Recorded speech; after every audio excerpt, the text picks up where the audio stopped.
Hello everyone, this is from Patio Frutal. Today from the fruitful yard, we are going to show you what's going on. This is September the 17th. Um, Today, I'm going to show you what I have done to my figs here. As you can see here, there's a lot of the leaves are cut off. I have done trim all those leaves out now because here in the Northeast, in the USA, New England, um, it's gonna be, the nights are starting to get cooler, so fall is around the corner. It's only a week away. I think the 22nd or the 21st, it will be the beginning of fall.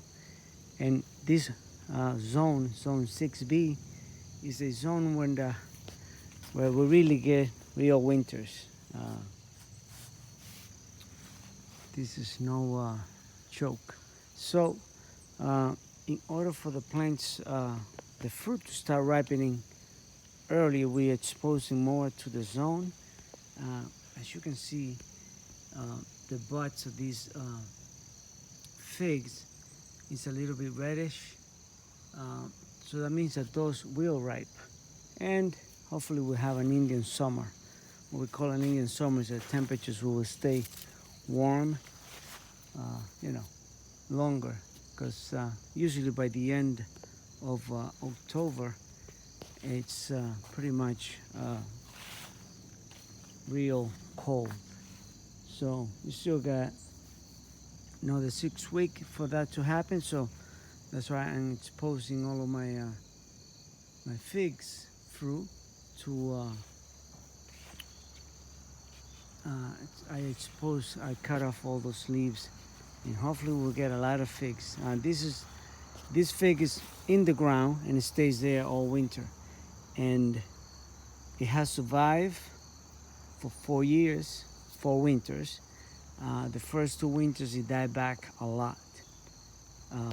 And last year I learned a technique from a guy named Monti, and he lives farther south in Virginia, and his figs, he has quite a number of fig plants that are in the ground, and many of them he puts them into an in-ground shelter. So I'm planning to do an in-ground shelter to keep a lot of my fig plants, like down below here. This fig plant is in a grow bag. It's a very strong material that it's made of.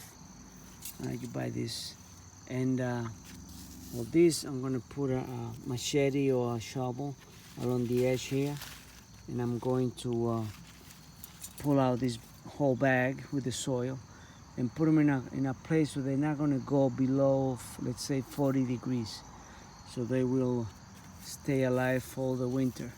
As you know, here in New England, we get temperatures in the minus 8 degrees Fahrenheit.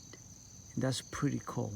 Usually 32 degrees, that's the freezing point, and then minus 8, that's pretty cold. It doesn't happen every year, but it does drop that low. So you have to protect this fig with a lot of wrapping off the plants and stuff. I'll make a video when I do the protection of this one, because as you can, I'm going to show you here. See that little stick? That's how high that one survived last year. And you see this big stick?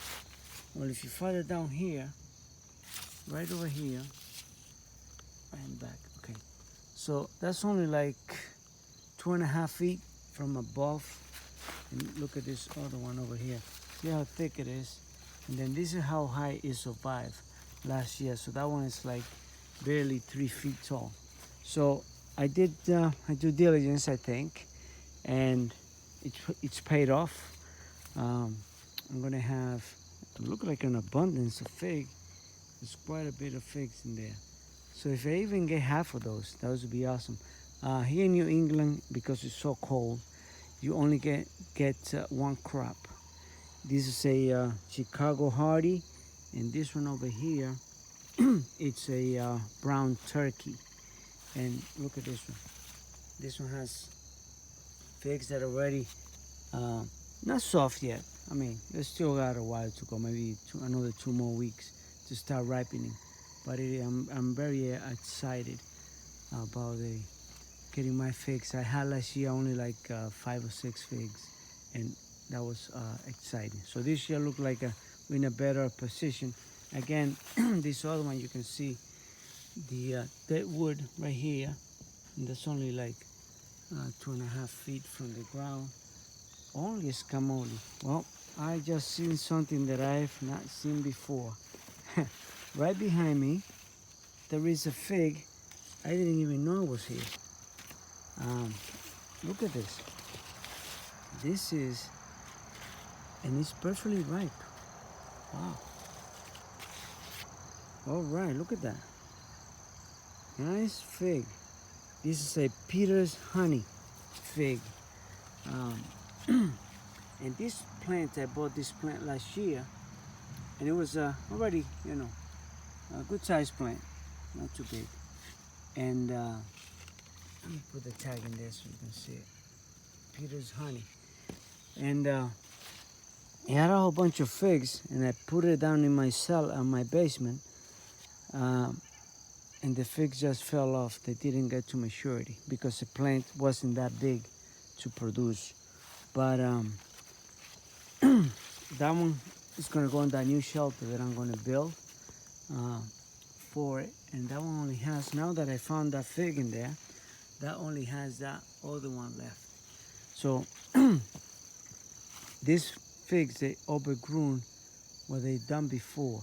So, because I didn't know this is going to be such a shady spot for them. So I'm going to end up moving these. Well, they're going to go on the shelter. These plants were just here for growth. But they probably could have used more sun, since the fig plants, which are there, are blocking the sun which comes from that direction. So, well, so you see what I did. So I probably will move all these other leaves over here. But yesterday afternoon, when I was removing all the figs, there was so much latex coming out of the plant that, you know, latex is an irritant. It's very irritant. So I'm not allergic to it, but it's just it's itchy. So I just didn't want to have to deal with that. So I'm gonna clear those leaves out. And I have another one here. This one is a Prakish Astra. This one came straight from Turkey, the country. Let me see the tag. Yep. So I bought this one last year, and because the pandemic, and they shipped it to me, it lasted like 6 weeks for me to get the cuttings. And they didn't grow too well because they were kind of moldy and stuff. But they survived. At least I got 2 out of the 5 cuttings that I got. So all I'm going to say is I am ecstatic about this. There's a lot more trimming to do down below. I'll do that tomorrow morning because it will be Saturday. But it is exciting for me, and hope you guys learn something here. Technique maybe to ripen your figs earlier. But if you don't have to do that, you're in a good zone. But here, this is not supposed to be growing here, but you take your chances. You do your experiments, and sometimes they work out. Sometimes you have to learn the hard way, but they're still alive and they are producing. So that's, to me, that's success. So there you go, guys. From Patio Frutal, the fruitful yard. Like, share, and subscribe, and you have a good evening.